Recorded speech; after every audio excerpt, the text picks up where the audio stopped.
जय माता दी। प्यारे भक्तों, आज चैत्र नवरात्रि के 9वां दिन आप सभी रसपान करेंगे माँ सिद्धिदात्री की पावन कथा। प्यारे भक्तों, नवरात्रि के 9वें दिन सिद्धिदात्री माता का व्रत का विशेष महत्व है, क्योंकि इस दिन माँ सिद्धिदात्री की पूजा करने से भक्तों को सभी प्रकार की सिद्धियाँ और मोक्ष की प्राप्ति होती है, साथ ही सुख शांति और समृद्धि भी मिलती है। माँ सिद्धिदात्री को सिद्धियों की देवी माना जाता है और उनकी पूजा से भक्तों को अनिमा, महिमा, गरिमा, लघिमा, प्राप्ति, परकाम्य, ईशित्व और वशिष्ठत्व जैसी 8 सिद्धियां प्राप्त होती है।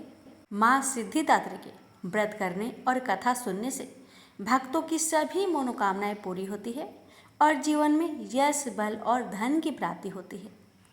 भक्तों, नवरात्रि के 9 दिनों तक उपवास और पूजा अर्चना करके भक्त माँ दुर्गा की कृपा पाते हैं और मनचाहा फल प्राप्त करते हैं। साथ ही घर में सुख शांति और समृद्धि आती है। माँ सिद्धिदात्री की पूजा से सिद्धियों की प्राप्ति के साथ अंत में मनुष्य जीवन मृत्यु के चक्र से निकलकर मोक्ष को प्राप्त करता है। नवरात्रि के 9वें दिन माँ सिद्धिदात्री की पूजा करने से भक्तों को आध्यात्मिक अंतर्दृष्टि शक्ति और अपने लक्ष्य को प्राप्त करने की क्षमता प्राप्त होती है। तो आइए रसपान करते हैं माँ सिद्धिदात्री की व्रत कथा। माता सिद्धिदात्री की कृपा आप सभी भक्तों पर सदा सर्वदा बनी रहे। प्रेम से बोलिए सिद्धिदात्री मैया की जय। माँ दुर्गा जी की 9वीं शक्ति का नाम है सिद्धिदात्री। ये सभी प्रकार की सिद्धियों को देने वाली है। नवरात्रि पूजन के 9वें दिन इनकी उपासना की जाती है। इस दिन शास्त्रीय विधि विधान और पूर्ण निष्ठा के साथ साधना करने वाले साधक को सभी सिद्धियों की प्राप्ति हो जाती है। सृष्टि में कुछ भी उसके लिए अगम्य नहीं रह जाता है। ब्रह्मांड पर पूर्ण विजय प्राप्त करने की सामर्थ्य उसमें आ जाती है। मार्कंडेय पुराण के अनुसार अनिमा, महिमा, गरिमा, लघिमा, प्राप्ति, परकाम्य, ईश्वरत्व और वशिष्ठत्व ये 8 सिद्धियां होती है। ब्रह्म वैवर्त पुराण के श्री कृष्ण जन्म खंड में यह संख्या 18 बताई गई है। इनके नाम इस प्रकार है: अनिमा, लघिमा, प्राप्ति, परकाम्य, महिमा, ईश्वरत्व, वशिष्ठत्व, सर्वकाम व सायिता, सर्वज्ञत्व, दुर्श्रवण, परकाय परवेशन, वाक् सिद्धि, कल्प वृक्षत्व, सृष्टि, संहार करण सामर्थ्य, अमरतत्व, सर्व न्यायकत्व, भावना सिद्धि। माँ सिद्धिदात्री भक्तों और साधकों को ये सभी सिद्धियां प्रदान करने में समर्थ है। देवी पुराण के अनुसार भगवान शिव ने इनकी कृपा से ही इन सिद्धियों को प्राप्त किया था। इनकी अनुकंपा से ही भगवान शिव का आधा शरीर देवी का हुआ था। इसी कारण वे लोक में अर्धनारीश्वर नाम से प्रसिद्ध हुए। माँ सिद्धिदात्री 4 भुजाओं वाली है। इनका वाहन सिंह है। ये कमल पुष्प पर आसीन होती है। इनकी दाहिना तरफ के नीचे वाले हाथ में कमल पुष्प है। प्रत्येक मनुष्य का यह कर्तव्य है कि वह माँ सिद्धिदात्री की कृपा प्राप्त करने का निरंतर प्रयास करता रहे, उनकी आराधना की ओर अग्रसर हो। इनकी कृपा से अनंत दुख रूप संसार से निर्लिप्त रहकर सारे सुखों का भोग करता हुआ वह मोक्ष को प्राप्त कर सकता है। 9 दुर्गाओं में माँ सिद्धिदात्री अंतिम है। अन्य 8 दुर्गाओं की पूजा उपासना शास्त्रीय विधि विधान के अनुसार करते हुए भक्त दुर्गा पूजा के 9वें दिन इनकी उपासना में प्रवृत्त होते हैं। इन सिद्धिदात्री माँ की उपासना पूर्ण रूप कर लेने के बाद भक्तों और साधकों की लौकिक पारलौकिक सभी प्रकार की कामनाओं की पूर्ति हो जाती है। सिद्धिदात्री माँ के कृपा पात्र भक्त के भीतर कोई ऐसी कामना शेष बचती ही नहीं है जिसे वह पूर्ण करना चाहे। वह सभी सांसारिक इच्छाओं, आवश्यकताओं और स्पृहाओं से ऊपर उठकर मानसिक रूप से माँ भगवती के दिव्य लोकों में विचरण करता हुआ उनके कृपा रस पीयूष का निरंतर पान करता हुआ विषय भोग शून्य हो जाता है। माँ भगवती का परम सानिध्य ही उसका सर्वस्व हो जाता है। इस परम पद को पाने के बाद उसे अन्य किसी भी वस्तु की आवश्यकता नहीं रह जाती। माँ के चरणों का यह सानिध्य प्राप्त करने के लिए हमें निरंतर नियमनिष्ठ रहकर उनकी उपासना करनी चाहिए। माँ भगवती का स्मरण, ध्यान, पूजन हमें इस संसार की आसरता का बोध कराते हुए वास्तविक परम शांतिदायक अमृत पद की ओर ले जाने वाला है। इनकी आराधना से जातक को अनिमा, लधिमा, प्राप्ति, परकाम्य, महिमा, स्तुत्य, सर्व कामा, बसाइता दूर, श्रवण, पराक्रमा प्रवेश, वाक सिद्धि, अमरवत्व, भावना सिद्धि आदि समस्त सिद्धियों नव निधियों की प्राप्ति होती है। आज के युग में इतना कठिन तप तो कोई नहीं कर सकता, लेकिन अपनी शक्ति अनुसार जप तप पूजा अर्चना कर कुछ तो माँ की कृपा का पात्र बनता ही है। प्रत्येक सर्वसाधारण के लिए आराधना योग यह श्लोक सरल और स्पष्ट है।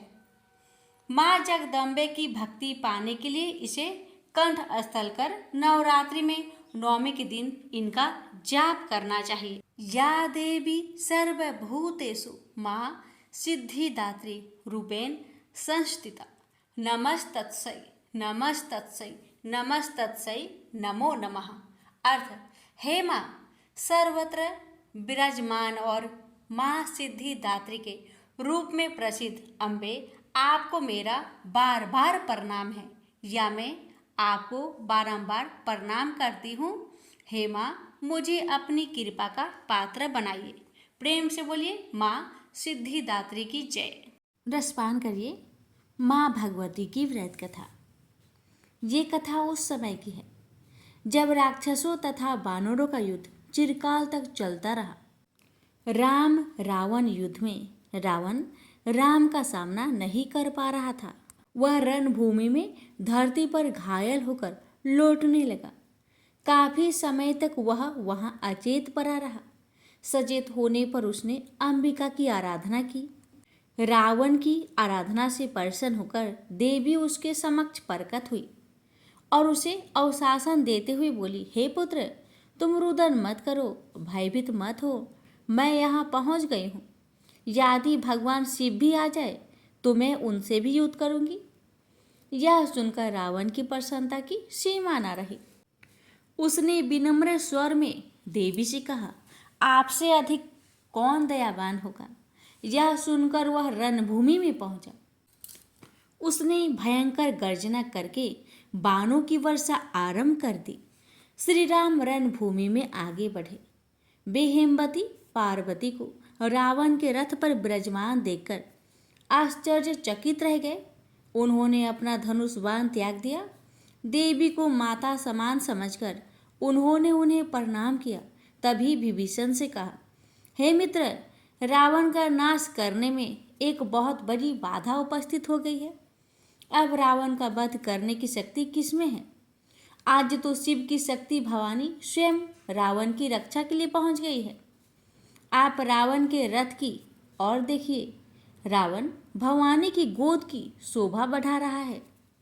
राम की इस विपत्ति को देखकर सभी देवता विचलित हो उठे। उन्होंने कहा, हेमवती दुर्गा ने इस समय यह क्या किया है? देवी ने एक अत्यंत कठिन बाधा देवताओं के शत्रु रावण के वध में खड़ी कर दी है। अब क्या किया जाए? इस पर ब्रह्मा ने कहा, इसका एक ही उपाय है कि गौरी की आराधना की जाए। रावण उनकी आराधना करने से ही मारा जा सकता है। इधर राम इस बात से चिंतित थे कि भविष्य में क्या करना चाहिए। उन्होंने सोचा कि मैं न रावण का वध कर सका और न जानकी को मुक्ति दिला सका। यह सोचकर उनकी आंखों से अश्रुधारा बहने लगी। यह दृश्य देखकर विभीषण का मन द्रवित हो उठा।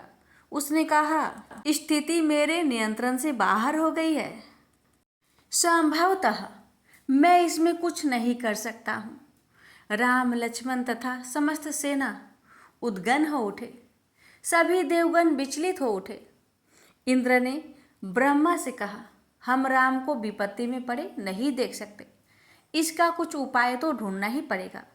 ब्रह्मा बोले, अब हमारे पास देवी की आराधना के अतिरिक्त और कोई चारा नहीं है। यदि राम स्वयं देवी की आराधना करें तभी रावण का वध हो सकता है।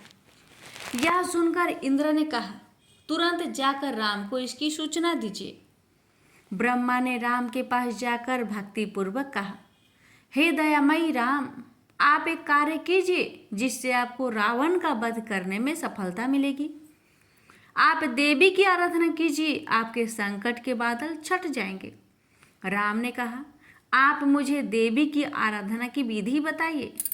ब्रह्मा ने राम को देवी की आराधना की विधि बता दी।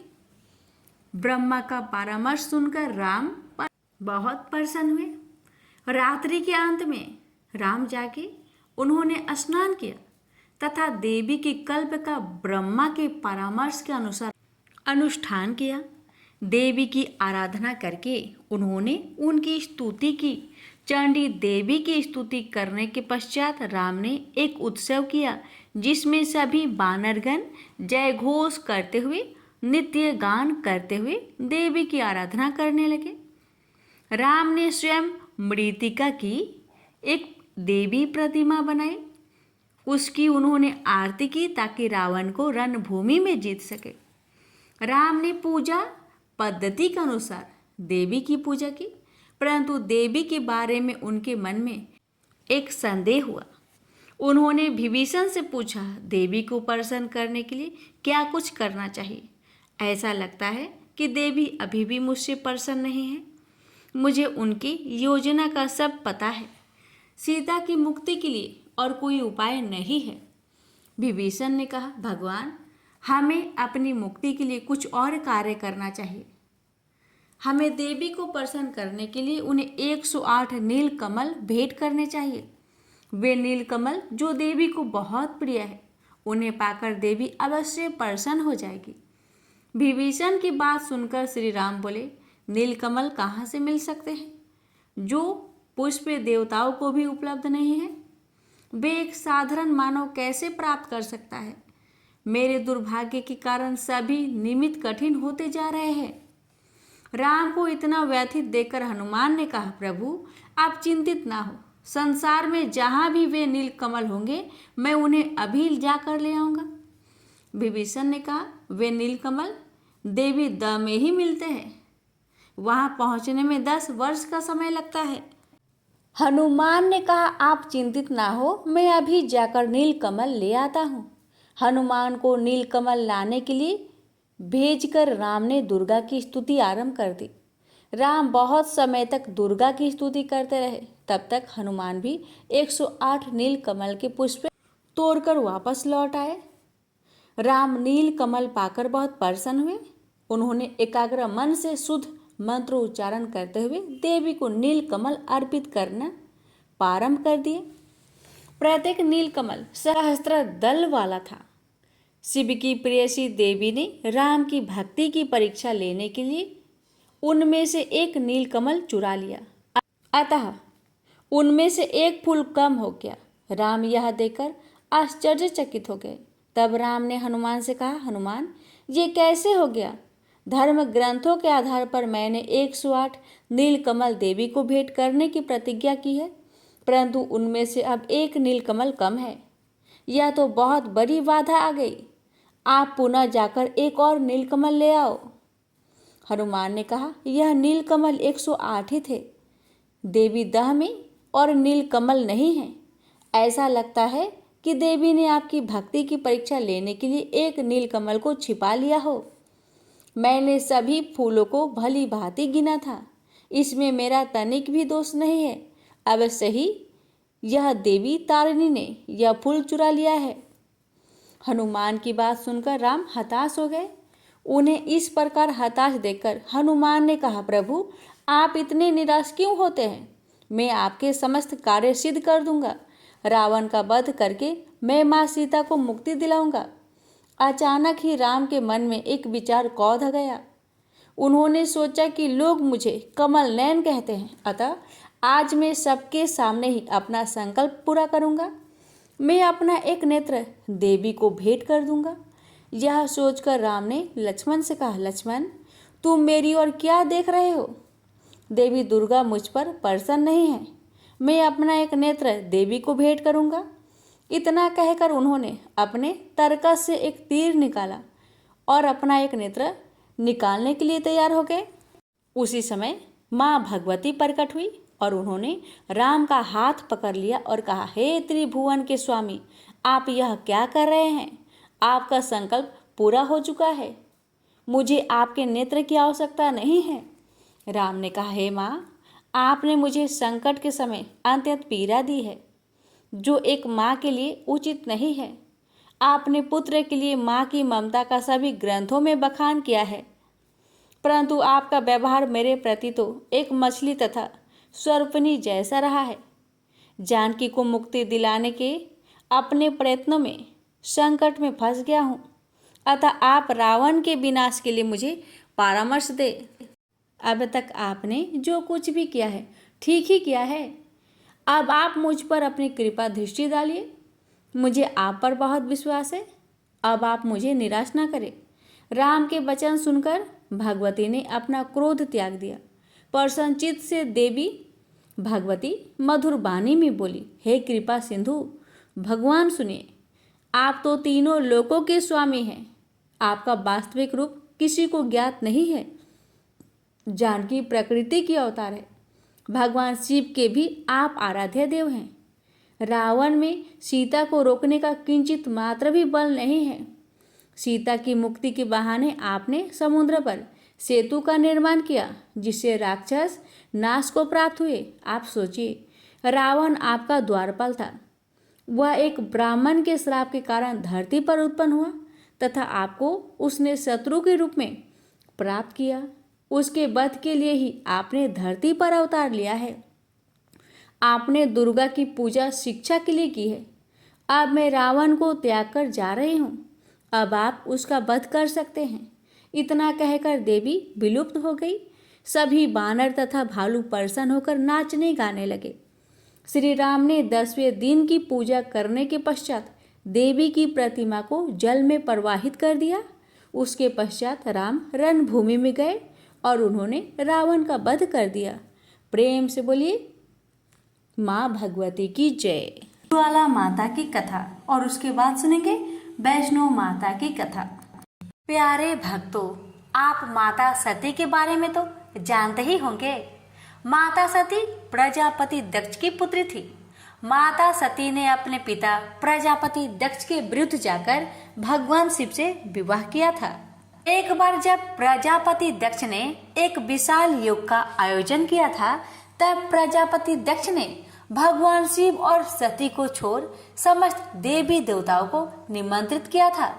भगवान शिव के लाख मना करने के बावजूद भी माता सती यज्ञ में गई।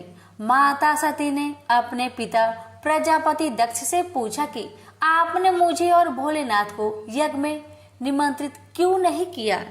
इस पर प्रजापति दक्ष भगवान भोलेनाथ को बहुत अपमानित किए। इस अपमान को माता सह न सकी और वही हवन कुंड में कूदकर जलकर भस्म हो गई। इस बात से भगवान भोलेनाथ बहुत क्रोधित हुए।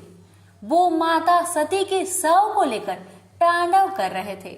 इस पर सभी देवता बहुत भयभीत हो गए और भगवान विष्णु के पास गए।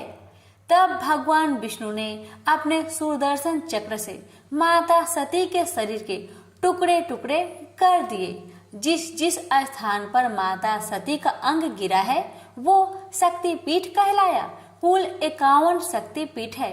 ज्वाला माँ का मंदिर जहाँ पर है वहाँ पर माता सती की जिह्वा कटकर गिरी थी। इस मंदिर से प्राकृतिक रूप से 9 ज्वालाएं जलती है। ये हमेशा जलती रहती है। कथा। ध्यानु भगत का जन्म एक छोटे से गांव में हुआ था। इनके जन्म के पश्चात ही इनके माता पिता की मृत्यु हो गई। सभी गांव वाले इन्हें मनहूस कहते थे। कोई भी बच्चा इनके साथ नहीं खेलता था। ध्यानु भगत का लालन पालन मंदिर के एक पुजारी ने किया।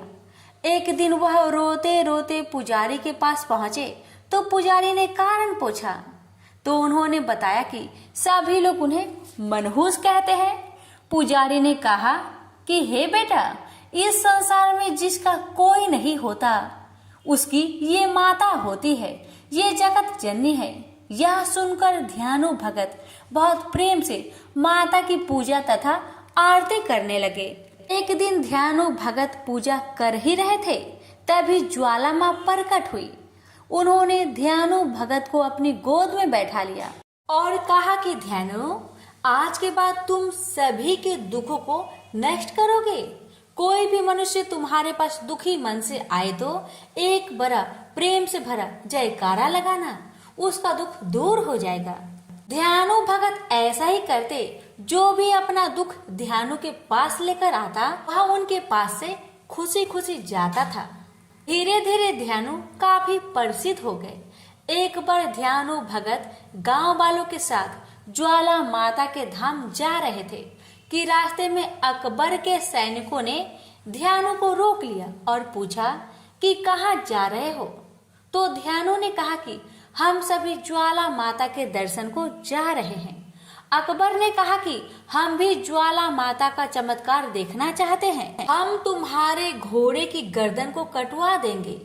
अपनी ज्वाला माता से कहना कि घोड़े की गर्दन जोड़ दे, तब हम मानेंगे कि तुम्हारी ज्वाला माता में शक्ति है। ध्यानु ने कहा कि महाराज, आप मेरे घोड़े का पूरा शरीर मस्तक सहित किसी सुरक्षित स्थान पर 1 महीने के लिए रखवा दीजिएगा। अकबर इस पर मान गया और बोला कि तुम्हारे घोड़े की शव को 1 महीने तक सुरक्षित रखवा दिया जाएगा। उसके बाद अकबर ने ध्यानु भगत और सभी गांव वालों को छोड़ दिया। उन सबके साथ अकबर के 2 सैनिक भी गए। स्नान करके ध्यानु भगत तथा सभी गांव वाले ज्वाला मां की आरती करने लगे। तब ध्यानु भगत से माता को दर्शन के लिए आग्रह किया, लेकिन बहुत समय हो गया, फिर भी माता ने दर्शन नहीं दिया। तब ध्यानु भगत ने तलवार से अपना सिर काटकर माता को भेंट कर दिया। इससे ज्वाला मां बहुत प्रसन्न हुई और ध्यानु भगत का सिर धड़ से जोड़ दिया। माता ने ध्यानु भगत से कहा कि तुम मेरे सच्चे भक्त हो, तुम्हारे घोड़े का सिर धड़ से जोड़ दिया है। यदि तुम हमसे और कुछ वरदान मांगना चाहते हो तो बताओ। ध्यानु भगत ने ज्वाला माता से कहा कि हे माँ, यदि आप मुझ पर प्रसन्न हैं तो यह वरदान दीजिए कि आप प्रसन्न होने के लिए किसी से उनके मस्तक की बलि नहीं मांगोगी। हर मनुष्य अपना मस्तक काटकर आपको नहीं चढ़ा सकता। माता ने कहा ठीक है, आज के बाद मैं सच्चे भक्तों की भक्ति से ही प्रसन्न हो जाऊंगी। अब अकबर को जब इस घटना की जानकारी हुई, तब अकबर ने कहा कि ज्वाला मंदिर में जो दीपक जलता रहता है उसे बुझा दो। सैनिकों ने बहुत प्रयास किया लेकिन दीपक को बुझा नहीं सके। अकबर के सैनिकों ने अकबर को सारी घटना की जानकारी दी। तब अकबर ने कहा कि हम भी ज्वाला माई का दर्शन करने के लिए जाएंगे। एक सोने का छत्र बनवाया जाए। अकबर एक सोने का छत्र लेकर अपने सैनिकों के साथ माता के दरबार पर गया। वहां पर अकबर ने जैसे ही वह सोने का छत्र चढ़ाने की कोशिश की, वह छत्र अकबर के हाथ से छूटकर वही जमीन पर गिर गया। वह छत्र आज भी ज्वाला मां के मंदिर में मौजूद है। मां ने अकबर का छत्र इसलिए स्वीकार नहीं किया क्योंकि उसके मन में धन दौलत तथा स्वयं के प्रति घमंड था। इसलिए माता ने अकबर के छत्र को स्वीकार नहीं किया। प्रेम से बोलिए ज्वाला माता की जय। अब सुनिए दूसरी कथा। दूसरी कथा है वैष्णो माता की। ये भक्तगणों, अपने हाथों को जोड़िए, वैष्णो माता का ध्यान धरिए और कथा का श्रवण करिए। प्राचीन समय की बात है। एक दैत्य था। उसने ब्रह्मा जी की कठोर तपस्या की। कई वर्षों की कठिन तपस्या के बाद ब्रह्मा जी प्रकट हुए। ब्रह्मा जी ने उस दैत्य से कहा कि वरदान मांगो। उस दैत्य ने कहा कि हे ब्रह्मदेव, यदि आप हमारी तपस्या से प्रसन्न हैं तो मुझे यह वरदान दीजिए कि गर्भ से उत्पन्न प्राणी मुझे मार ना सके। ब्रह्मा ने कहा कि ठीक है, ऐसा ही होगा। वह दैत्य अपने आप को भगवान समझने लगा, अपने आप को अमर समझने लगा। उस दैत्य ने अपनी दैत्य सेना से कहा कि पृथ्वी पर जाओ और सबसे कहो कि सब हमारी पूजा करे, हमें भगवान माने, और जो ऐसा ना करे उसे समाप्त कर दो। दैत्य सेना पृथ्वी पर गई और सभी साधु सन्यासियों को मार डाला। उधर पृथ्वी पर नारद जी यही सब देख रहे थे। वो शीघ्र ही भगवान विष्णु के पास गए। सारी कहानी नारद जी ने विष्णु जी को बताया। नारद जी ने कहा कि आप जल्दी से अवतार लेकर उस दैत्य का अंत करिए। भगवान विष्णु बोले कि हे देव ऋषि नारद, इस बार हम नहीं बल्कि महालक्ष्मी, महासरस्वती एवं पार्वती की शक्तियां अवतार लेगी। आप इन शक्तियों का आह्वान करिए। देवर्षि नारद ने ऐसा ही किया।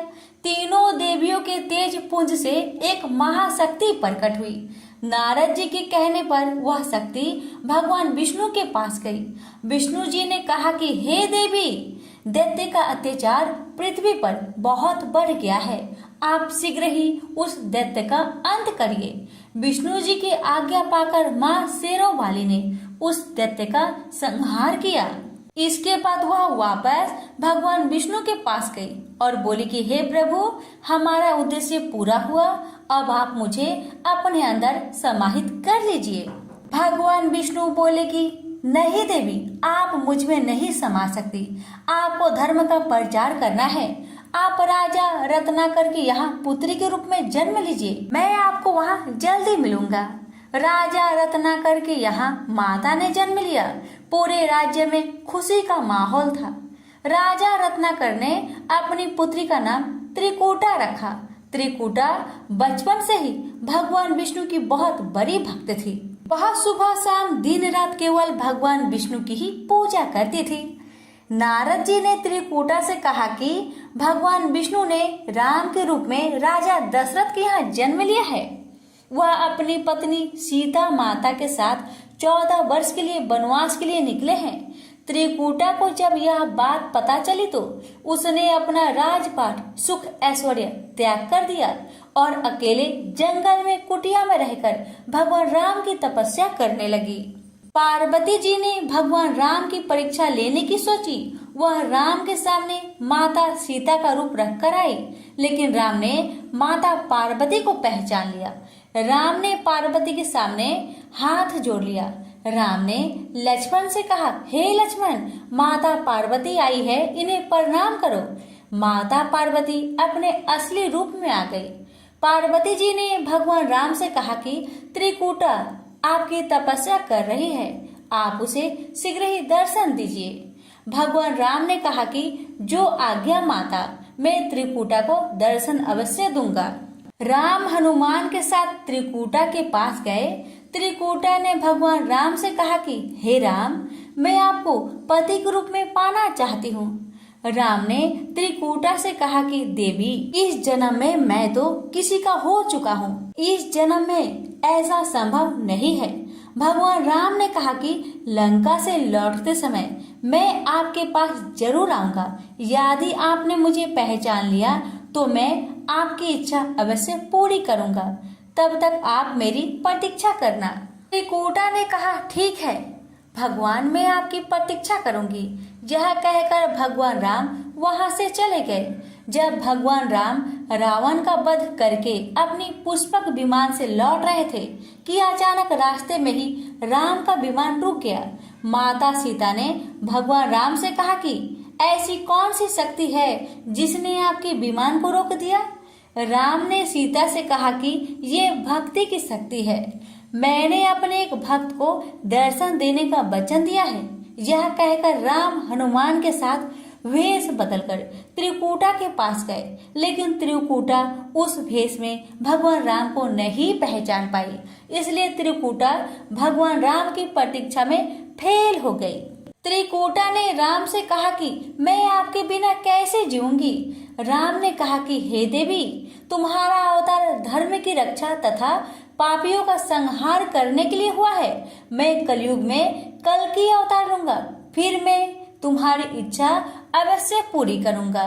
अभी तुम हिमालय के समीप जम्मू कटरा के पास जाओ, वहां पर महाकाली, महालक्ष्मी और महासरस्वती विराजमान है, वहां पर तुम भी जाकर निवास करो। आज से तुम वैष्णव देवी नाम से जानी जाएगी। भगवान राम की आज्ञा पाकर त्रिकूटा हिमालय के त्रिकुट पर्वत पर जाकर निवास करने लगी। प्रेम से बोलिए वैष्णो मैया की जय। देवी कवच यानी दुर्गा कवच पाठ। पौराणिक मान्यता है कि मंत्रों में बहुत शक्ति होती है। अगर इस मंत्रों को सही से पढ़ा जाए तो प्रतिकूल कंपन को अधिक सकारात्मक और आकर्षक कंपन में बदलने की क्षमता होती है।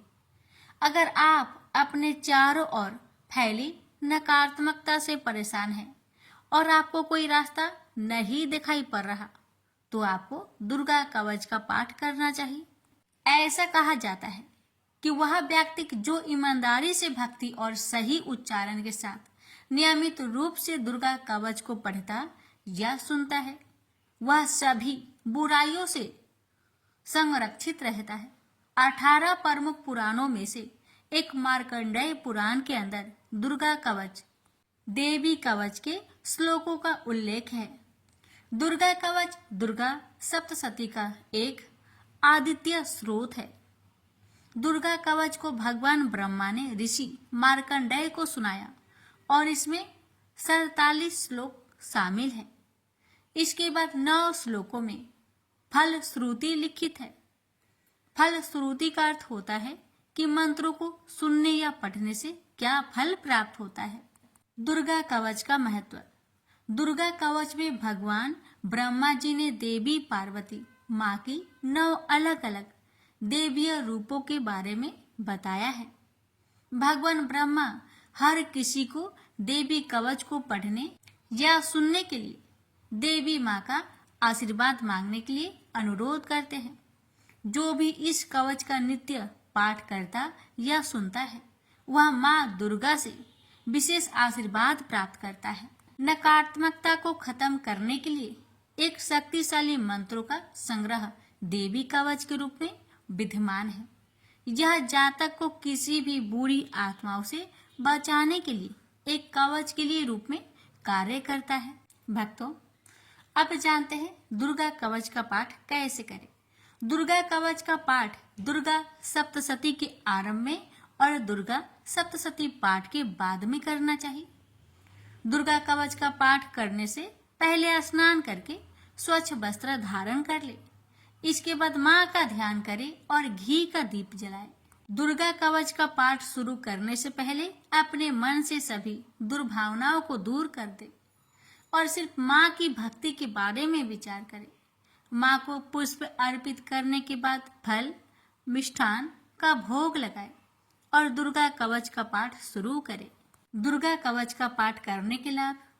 दुर्गा कवच का पाठ करने से जातक के मन और उसके आसपास से नकारात्मक ऊर्जाओं का नाश होता है। दुर्गा कवच का पाठ करने से जातक को प्रेत बाधा जैसी समस्याओं से जल्दी मुक्ति मिल जाती है। दुर्गा कवच का पाठ करने से अकाल मृत्यु जैसे संकट दूर होते हैं। दुर्गा कवच का पाठ करने से बड़े से बड़े संकट का निवारण होता है। दुर्गा कवच का पाठ करने से असाध्य रोगों से मुक्ति मिलती है। इतना ही नहीं, दुर्गा कवच का पाठ से न्यायालय से जुड़ी मामलों में जीत हासिल होती है। भक्तों, इस पावन दुर्गा कवच का पाठ करने से इतना ही नहीं, शत्रुओं में भी विजय हासिल होती है। अब जानिए दुर्गा कवच पाठ करने के कुछ नियम। दुर्गा कवच करते समय शब्दों के उच्चारण का विशेष ध्यान देना चाहिए। अगर आप संस्कृत में पाठ नहीं कर पा रहे तो हिंदी में पाठ करें, लेकिन गलत उच्चारण में इसका पाठ कभी ना करें। दुर्गा कवच का पाठ करते समय प्याज, लहसुन, तंबाकू, मांस, मदिरा और किसी भी प्रकार के तामसिक भोजन को ना ग्रहण करें। दुर्गा कवच का पाठ करते समय पूर्ण ब्रह्मचर्य का पालन करना चाहिए। दुर्गा कवच का पाठ करते समय मन में कोई भी छल कपट, लोभ, लालच को नहीं रखना चाहिए और सच्चे मन से माँ की आराधना करनी चाहिए। दुर्गा कवच का पाठ करते समय स्वच्छ और सुगंधित वातावरण होना चाहिए। आसपास गंदगी ना हो, इसका विशेष ध्यान देना चाहिए। आइए रसपान करते हैं। श्री दुर्गा कवच पाठ प्रारंभ है। महर्षि मार्कंडेय बोले, हे पितामह, संसार में जो गुप्त हो और मनुष्यों की सब प्रकार से रक्षा करता हो और जो आपने किसी को आज तक न बताया हो, वह कवच मुझे बताइए। श्री ब्रह्मा जी कहने लगे, अत्यंत गुप्त व सब प्राणियों की भलाई करने वाला कवच मुझसे सुनो। प्रथम शैलपुत्री, दूसरी ब्रह्मचारिणी, तीसरी चंद्र घंटा, चौथी कुष्मांडा, पांचवी स्कंद माता, छठी कात्यायनी, सातवीं कालरात्रि, आठवीं महागौरी, नौवीं सिद्धिदात्री। यह देवी की 9 मूर्तियां हैं और यह 9 दुर्गा कहलाती है। आग में जलता हुआ रण में शत्रु से घेरा हुआ, विषम संकट में फंसा हुआ मनुष्य आदि दुर्गा के नाम का स्मरण करे तो उनको कभी भी कोई हानि नहीं होती। रण में उसके लिए कुछ भी आपत्ति नहीं और ना उसे किसी प्रकार का दुख या डर ही होता है। हे देवी, जिसने श्रद्धा पूर्वक तुम्हारा स्मरण किया है उसकी वृद्धि होती है और जो तुम्हारा चिंतन करते हैं उनकी तुम निस्संदेह रक्षा करने वाली हो। चामुंडा प्रेत पर, वारही भैंसे पर, ऐन्द्री हाथी पर, वैष्णवी गरुड़ पर आसन जमाती है।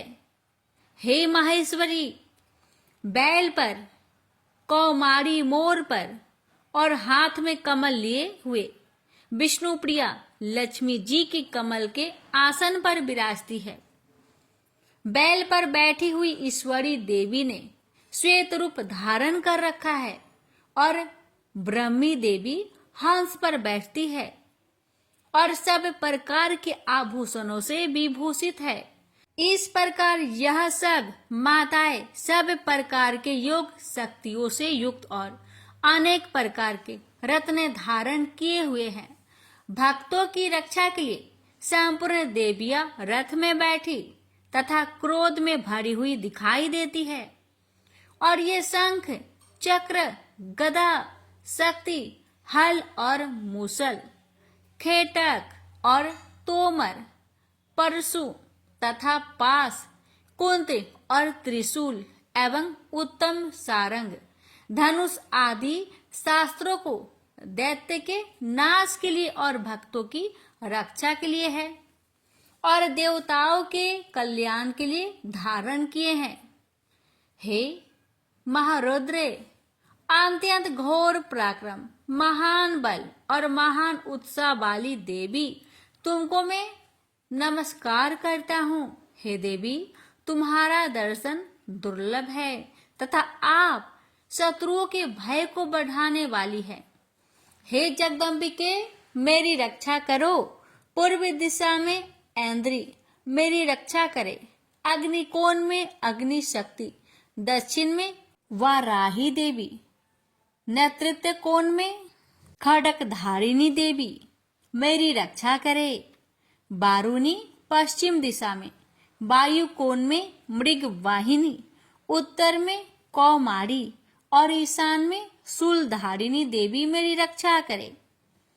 ब्राह्मणी ऊपर की ओर से मेरी रक्षा करे और वैष्णवी देवी नीचे की ओर मेरी रक्षा करे। और इसी प्रकार 100 पर बैठी चामुंडा देवी 10 दिशाओं में मेरी रक्षा करे। जया आगे विजया पीछे, बाई और अजीता दाहिनी और अपराजिता मेरी रक्षा करे। उधोतिनी देवी शिखा की रक्षा करे तथा उमा सिर में स्थित होकर रक्षा करे। इसी प्रकार मस्तक में मालाधरी देवी रक्षा करे और यशस्वी देवी मेरी भौहों का संरक्षण करे। भौहों के मध्य भाग में त्रिनेत्रा नथुनों की यम घंटा देवी रक्षा करे। नेत्रों के मध्य में शंखिनी देवी और द्वार बासिनी कानों की रक्षा करे।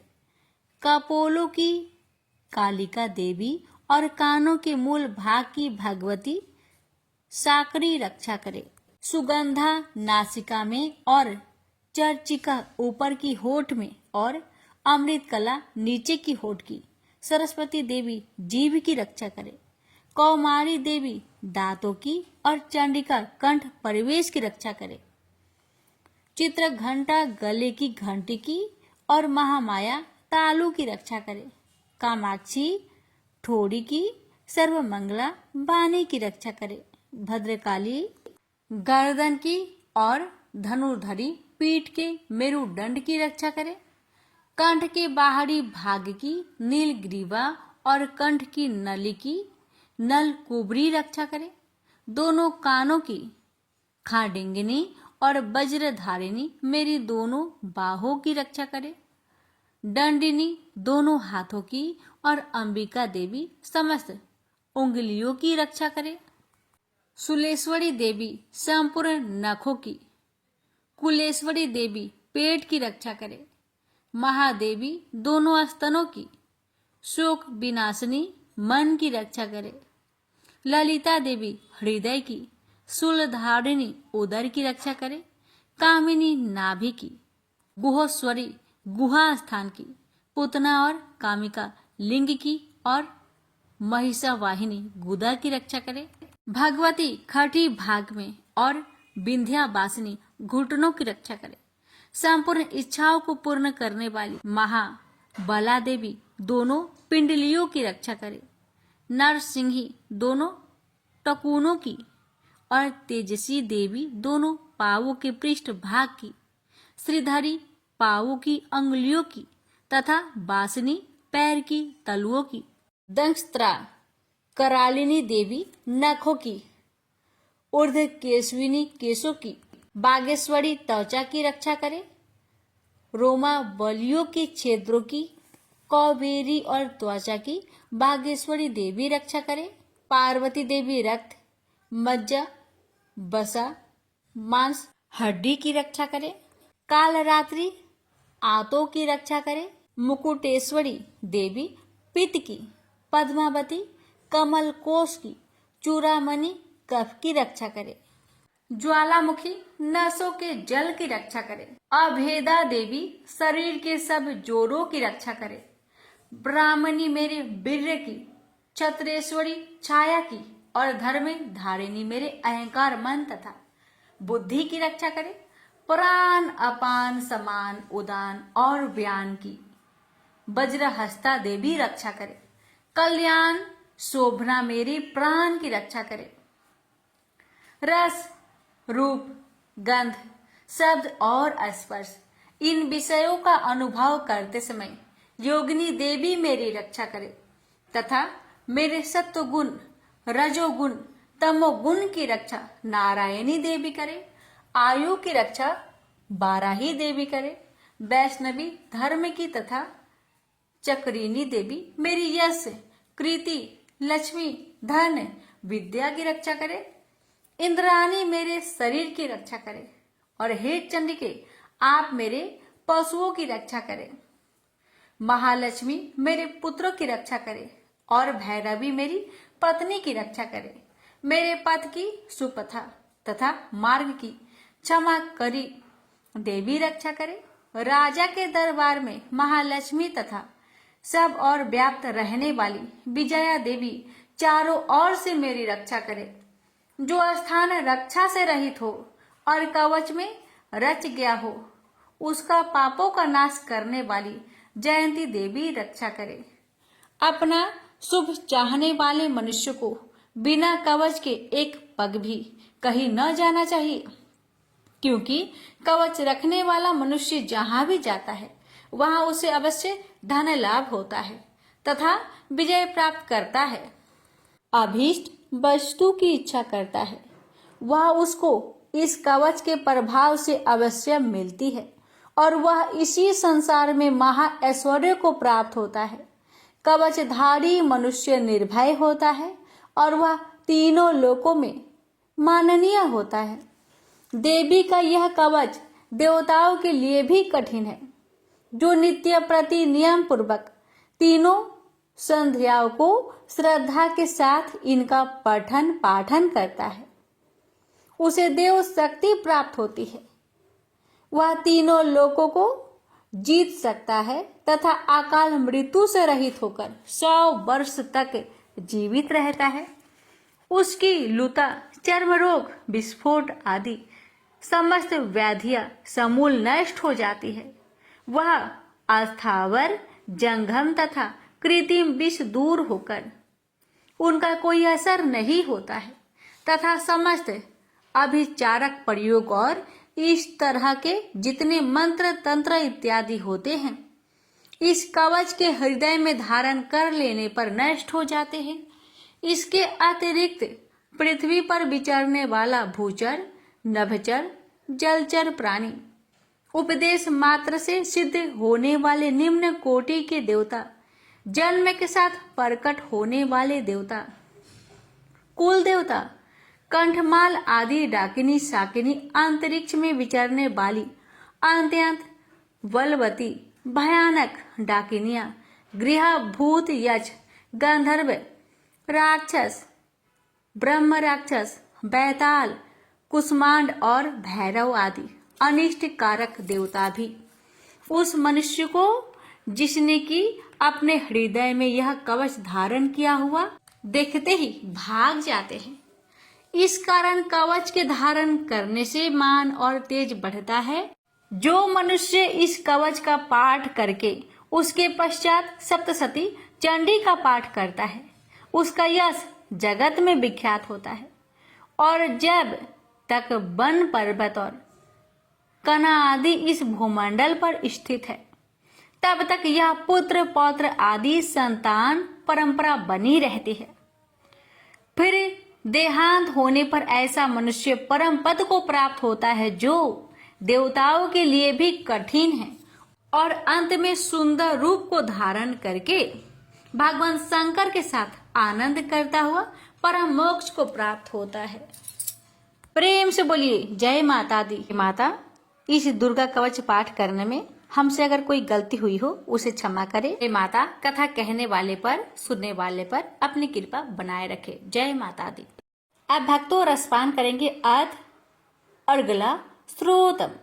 मार्कंडेय जी कहते हैं, जयंती मंगला काली, भद्र काली, कपालिनी, दुर्गा, क्षमा शिवा, धात्री, स्वाहा और स्वधा, इन नामों से प्रसिद्ध देवी तुम्हें मैं नमस्कार करता हूँ। हे देवी, तुम्हारी जय हो। प्राणियों के संपूर्ण दुख हरने वाली तथा सब में व्याप्त रहने वाली देवी तुम्हारी जय हो। काल रात्रि तुम्हें नमस्कार है। मधु और केटव दैत्य का वध करने वाली, ब्रह्मा को वरदान देने वाली देवी तुम्हें नमस्कार है। तुम मुझे रूप दो, जय दो, यश दो और काम क्रोध आदि शत्रुओं का नाश करो। महिषासुर का नाश करने वाली तथा भक्तों को सुख देने वाली देवी तुम्हें नमस्कार है। तुम मुझे सुंदर स्वरूप दो, विजय दो और मेरे शत्रुओं को नष्ट करो। हे रक्त बीज का वध करने वाली, हे चंड मुंड को नाश करने वाली, तुम मुझे रूप दो, जय दो, यश दो और काम क्रोध आदि शत्रुओं का नाश करो। हे शुभ, निशुभ और धूम्राक्ष राक्षस का मर्दन करने वाली देवी, मुझको स्वरूप दो, विजय दो और मेरे शत्रुओं का नाश करो।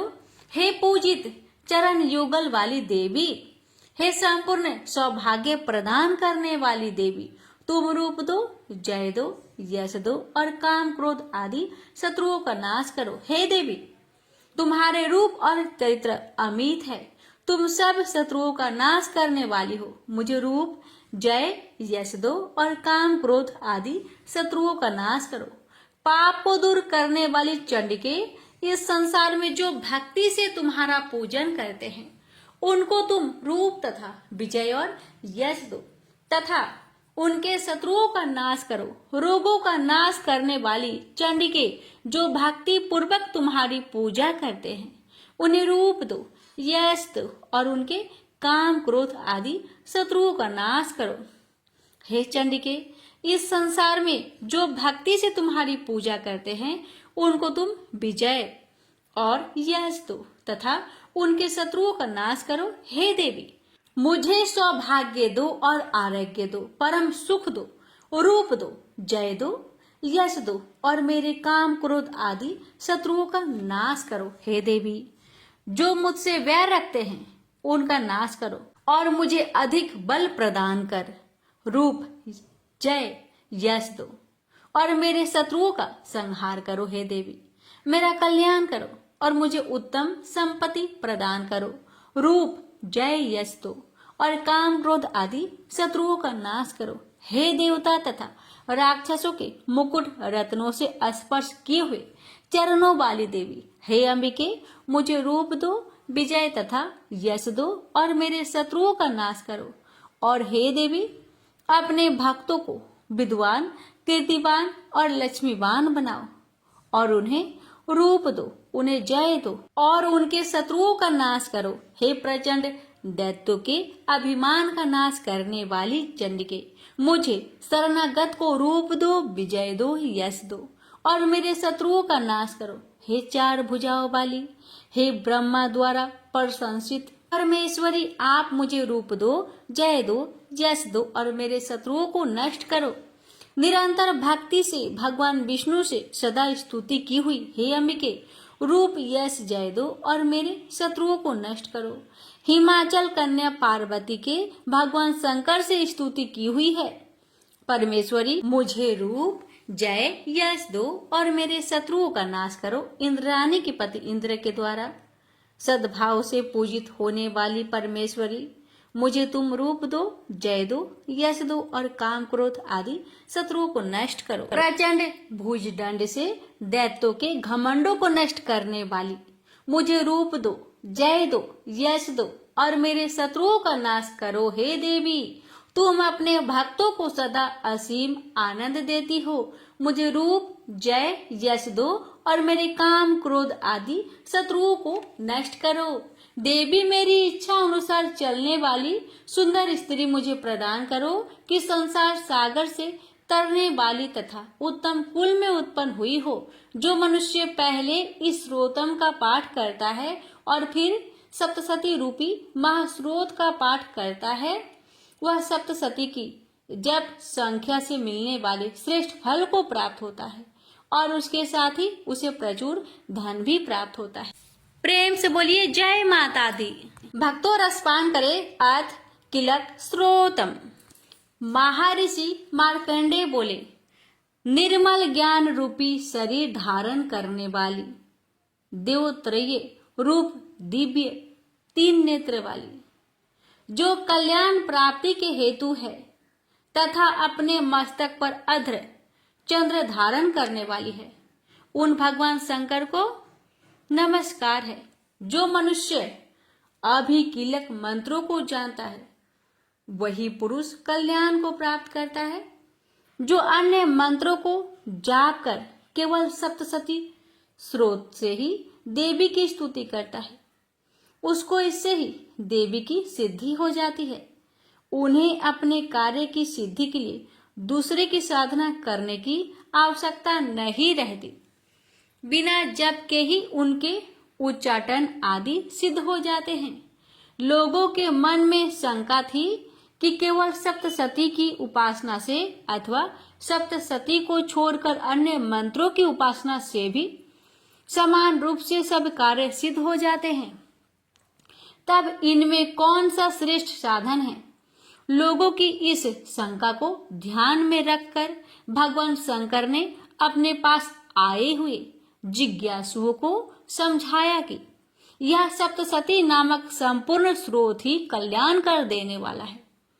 इसके पश्चात भगवान शंकर ने चंडिका के सप्तशती नामक स्रोत को गुप्त कर दिया, अतः मनुष्य इसको बड़े पुण्य से प्राप्त करता है।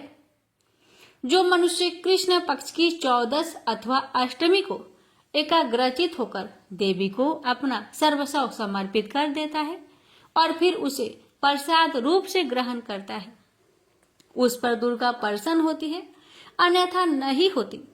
इस प्रकार सिद्ध के प्रतिबंधक रूप कील के द्वारा भगवान शंकर ने इस स्रोत को कीलित कर रखा है।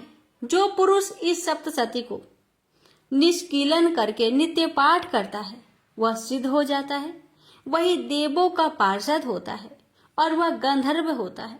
सर्वत्र विचरते रहने पर भी उस मनुष्य को इस संसार में कहीं कोई डर नहीं होता। वह आप मृत्यु के बस में नहीं पड़ता और मरकर मोक्ष की प्राप्ति हो जाती है। किंतु इस कीलक की विधि को जानकर ही सप्तशती का पाठ करना चाहिए। जो ऐसा नहीं करता वह नष्ट हो जाता है। कीलन और निष्कीलन संबंधी जानकारी के पश्चात ही यह स्रोत निर्दोष होता है और विद्वान पुरुष इस स्रोत का ही पाठ आरंभ करते हैं। स्त्रियों में जो कुछ सौभाग्य आदि दिखाई देता है वह सब इस पाठ की ही कृपा है। इसलिए इस कल्याणकारी स्रोत का सदा पाठ करना चाहिए। इस स्रोत का शनैः पाठ करने से भी 16 फल की प्राप्ति होती है और उच्च स्वर से ही इसका पाठ आरंभ करना चाहिए। जिस देव के प्रसाद से ऐश्वर्य, सौभाग्य, आरोग्य, संपत्ति, शत्रुनाश तथा परम मोक्ष की प्राप्ति होती है, उस देवी की स्तुति मनुष्य को अवश्य करनी चाहिए। हे माता, इस कवच पाठ को कहने में अगर हमसे कोई भूल चूक हुई हो तो मुझे क्षमा करें और इस पाठ को सुनने वाले भक्तों पर अपनी कृपा सदा बनाए रखे और मुझ पर भी अपनी कृपा बनाए रखे। प्रेम से बोलिए जय माता दी। क्षमा प्रार्थना। हमें देवी माता से इस प्रकार क्षमा याचना करनी चाहिए। हे परमेश्वरी, मेरे द्वारा रात दिन बहुत से अपराध होते रहते हैं। मुझे अपना दास समझकर मेरे उन अपराधों को आप कृपा पूर्वक क्षमा करिए। परमेश्वरी, मैं आह्वान करना नहीं जानती, विसर्जन करना नहीं जानती तथा पूजा करने का ढंग भी नहीं जानती। हे माँ, मुझे क्षमा करिए। देवी सुरेश्वरी, मैंने जो मंत्रहीन ना मंत्रों को मैं जानती हूँ, क्रियाहीन ना क्रियाओं को जानती हूँ और भक्तिहीन ना भक्ति के प्रकार जानती हूँ। पूजन क्या है वह सब आपकी कृपा से पूरे हो। सैकड़ों अपराध करने के बाद भी जो आपके शरण में आके जगदम्बा कहकर पुकारता है उसे वह गति प्राप्त होती है, जो ब्रह्मादि देवताओं के लिए भी पाना आसान नहीं है।